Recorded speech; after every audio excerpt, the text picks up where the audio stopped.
모든 것을 완벽하게 체크를 해야 됩니다. 다른 건 몰라도 이건 꼭 알아야 됩니다. 쉽게 사인을 하시면 안 됩니다.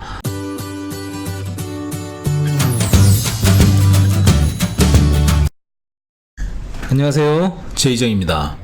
Contingency Remove에 대해서 설명을 드리겠습니다. 미국에서 거래를 하실 때 이 부분은 꼭 아셔야 됩니다. Contingency Remove는 어마무지하게 중요한 날짜입니다.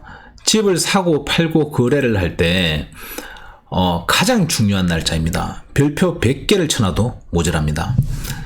저한테 문의 전화가 이렇게 오는 경우가 있습니다. 제가요 에스크로 열었는데요 융자가 안 나와서 집을 못 사게 됐는데요 어떻게 해야 되나요? 뭐 아니면 제가요 에스크로 열었는데요 한국에서 돈이 못 오게 돼서 집을 못 사게 됐는데 이거 어떻게 해야 돼요? 그럼 그때마다 그냥 제가 제일 먼저 묻는 질문이 컨틴전시 리무브 하셨어요? 그러면 10명 중에 8명은 이렇게 대답을 하십니다. 예? 그게 뭔데요? 네, 이러면 안 됩니다, 진짜. 다른 건 몰라도 이건 꼭 알아야 됩니다. 제가 올린 동영상을 꾸준하게 보신 분들은 컨틴전시 리무브가 얼마나 중요한지 잘 아실 겁니다. 간혹은 셀러 쪽에서 전화가 한 번씩 옵니다. 내일 모레 클로징 날짜인데 바이어가 캔슬한대요. 어떻게 해야 되나요? 그럼 이렇게 제가 묻습니다.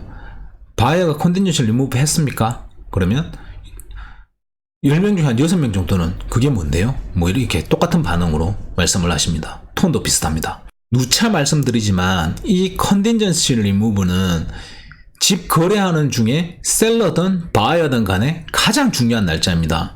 이걸 모르시고 집을 사고 팔고 하시면 안 됩니다. 약간 지루할 수도 있는데요. 집을 사고 팔고 혹은 부동산에 관심이 있으신 분들은 꼭 끝까지 보시기 바랍니다. 너무너무 중요한 날짜입니다. 이걸 한국어로 번역하면 사전적 의미로 어떻게 되는지는 잘 모르겠는데요. 이렇게 생각을 하시면 됩니다. 컨틴전시 리무브는 계약을 해지할 수 있는 권리를 바이어가 스스로 내려놓는 것을 컨틴전시 리무브라고 합니다. 간혹 셀러 쪽에서 컨틴전시가 있는 경우는 한데요. 뭐 그건 좀 예외적인 상황이니까 뭐 다음에 시간 되면 설명드리기로 하고요. 한쪽 편으로 되게 이해하기 쉽게 한쪽만 설명을 드리겠습니다. 바이어가 에스크로에 디파짓을 3만 불 합니다. 에스크로에서는 이 3만 불을 가지고 있습니다. 에스크로와 바이어 셀러 관계를 잘 모르시는 분들은 제가 제 채널에 에스크로 부분에 대해서 올려놨으니까 그거 한번 보시고요. 참조하시고요. 어쨌든 바이어가 에스크로에 3만 불을 디파짓을 합니다. 그러면 이 3만 불을 에스크로에서 가지고 있습니다. 셀러가 가지고 있는 게 아니고요. 가령 예를 들어 에스크로 오픈 날짜가 9월 15일이고 그리고 클로징 날짜는 10월 15일이라고 가정을 하고요. 컨틴전시 리무브 날짜는 10월 2일이라고 보면요. 보통 17일째 컨틴전시 리무브 날짜를 정하는 경우가 많습니다. 니고시에이블 합니다. 꼭 17일 필요는 없어요. 컨틴전시 리무브 날짜를 기준으로 해서 바이어가 컨틴전시 리무브를 하기 전에 바이어가 캔슬했을 때 바이어 쪽으로 디파짓을 갈 수가 있습니다. 그러니까 이전에 10월 2일 이전에 바이어가 어떤 한 이유로 캔슬을 하면 이 3만 불이라는 디파짓이 바이어 쪽으로 가게 됩니다. 거꾸로 바이어가 컨틴전시 리무브를 10월 2일 날 17일째 되는 날 컨틴전시 리무브를 했습니다. 바이어가 컨틴전시 리무브를 하고 난 뒤에는 이 디파짓이 셀러 쪽으로 간다고 생각을 하시면 됩니다. 그래서 바이어는 컨틴전시 리무브에 쉽게 사인을 하시면 안 됩니다. 바이어는 컨틴전시 리무브를 하기 전에 모든 것을 완벽하게 체크를 해야 됩니다. 뭐 집 상태, 집 주변의 환경, 뭐 융자가 되는지 안 되는지, 뭐 어프레이저 감정이 제대로 나왔는지, 다운페이 준비 자금이 이렇게 제대로 돼가지고 이제 바로 쏠 준비가 돼 있는지, 뭐 10월 15일 날 클로징 하는데 아무런 문제가 없는지, 그리고 인스펙션 뭐 이렇게 했는 부분에 대해서 셀러가 고쳐주기로 했는 부분 셀러가 다 했는지, 셀러가 디스크로즈를 해야 되는 부분을 다 디스크로즈를 했는지, 뭐 이런 걸 다 전반적으로 모두 다 체크한 뒤에 아무런 문제가 없을 때 그때 바이어는 컨틴전시 리무브를 하는 겁니다. 컨틴전시 리무브 폼은 이렇게 생긴 것이고요. 만약에 제 날짜에도 확인된 것이 있지 않을 때는 가령 예를 들어 뭐 아직 대출이 승인이 안 났다. 그러면 여기에서 all contingency remove를 하면 안 되고요. 여기 all buyers contingency are removed except loan contingency. 론, 융자 받는 대출 관련돼 있는 게 확실하지 않다 그러면 요걸 빼고 나머지 그 부분은 컨틴전시 리무브를 하겠다는 거거든요. 그게 아니라 그러면 뭐 HOA 뭐 하고 뭐 다른 이유가 있다 그러면 other에다가 써가지고 어떤 이유를 써가지고 all contingency remove를 요거 빼고 나머지는 contingency remove를 할게 이런 식으로 가는 거고요.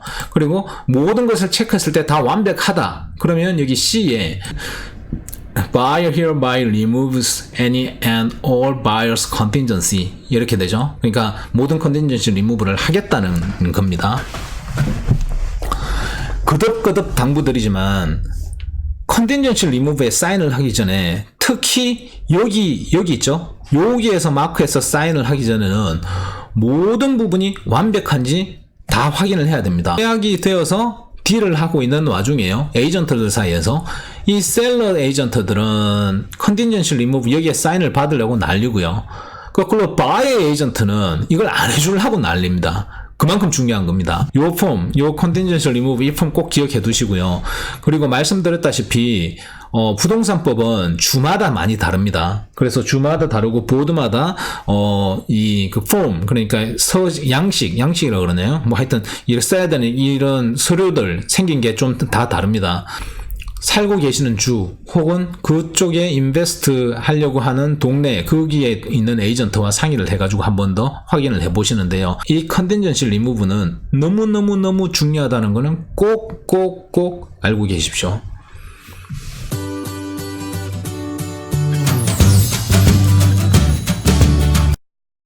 그럼 다시 원위치로 돌아와서요. 어디까지 했더라? 예. 다 설명을 드렸고 그 다음에 날짜에 대해서 설명을 드리겠습니다. 이 날짜는 사실 협상 가능한 부분입니다. 그래서 법적으로 정해져 있는 건 없습니다. 근데 포멀한 폼 있죠. 처음에 오퍼를 쓸 때 이렇게 그러니까 뭐 대중적인 거죠. 일반적으로 하는 날짜입니다. Contingency Remove Day는 17일 그리고 Loan Contingency Remove Day는 21일째 합니다. 이게 법으로 정해져 있는 건 아니고요. 관행적으로 그렇게 돼 있는 겁니다. 그리고 이게 지금 캘리포니아에서는 포멀한 폼 있잖아요. 저희가 부동산 에이전트들이 쓰는 이 양식 있잖아요. 서류, 양식, 폼, 뭐 여하튼 간에 거기에 17일, 20일로 명시가 되어 있습니다. 그걸 갖다 바꾸고 싶으면 그 날짜를 체크를 하고 바꾸는 거고요. 아니면 보통의 경우 그냥 가만히 놔두고 그냥 그대로 사인한다 그러면 17일이 Contingency Remove Day고요. 그리고 21일이 Loan Contingency Remove Day로 되어 있습니다. 그러니까 네, 말씀드렸다시피 이 역시도 이제 계약을 하면서 협상이 가능한 부분입니다. 법으로 정해진 건 없습니다. 관행적으로 그렇다는 겁니다. 모든 컨틴전시가 리무브 되는 거를 all contingency remove라고 하는데요. 그러니까 모든 컨틴전시 뭐 조건들을 다 없애겠다는 거죠. 다 없애고 나 이제 무조건 사겠다는 거예요. 그러니까 중간에 안 사면 뒷파지 3만 불이 날아가니까 뭐 당연히 사야 되겠죠. 무조건 사겠다는 겁니다. all contingency remove는 보통 long contingency가 제일 마지막에 오는 경우가 많거든요. 왜 그러냐면 은행에서 작업해야 되는 기간이 있고 그리고 뭐 감정사 내보내야 되죠. 그리고 뭐 감정 결과 나와야 되죠. 감정 결과가 안 나오면 융자가 안 나올 수도 있죠. 그렇기 때문에 all contingency remove 날짜는 보통 제일 마지막에 되는 거죠. 아까 보여드렸던 그 폼입니다. 이게 여하튼 다 체크되고 난 뒤에 하는 겁니다. 어쨌든 간에 바이어 입장에서는 절대 쉽게 사인을 하시면 안 되는 거고요. 모든 것이 명확하게 된 뒤에 사인을 해야 된다는 겁니다. 아까 말씀드렸다시피 미국은 부동산법이 주마다 다르고요. 이런 폼 역시 주마다 다르고 보드마다 다릅니다. 관행적인 부분은 남가주하고 북가주하고 집을 매매할 때 또 다릅니다. 되게 웃기죠. 이게 똑같은 캘리포니아 안인데 남가주하고 북가주하고 이렇게 일하는 부분에서 뭐 서류는 거의 다 똑같은 것 같아요. 서류는 다 똑같은 것 같은데 일하는 순서 자체가 좀 틀려요. 관행적으로. 깜짝 놀랐어요. 그러니까 제가 지금 알려드리는 거는 남가주의 부동산 매매를 기준으로 말씀드리는 겁니다. 집을 매매하시기 전에 지역에서 잘하는 에이전트한테 한 번 더 상의를 하실 것을 권해드립니다. 도움이 되셨으면 좋겠습니다. 감사합니다.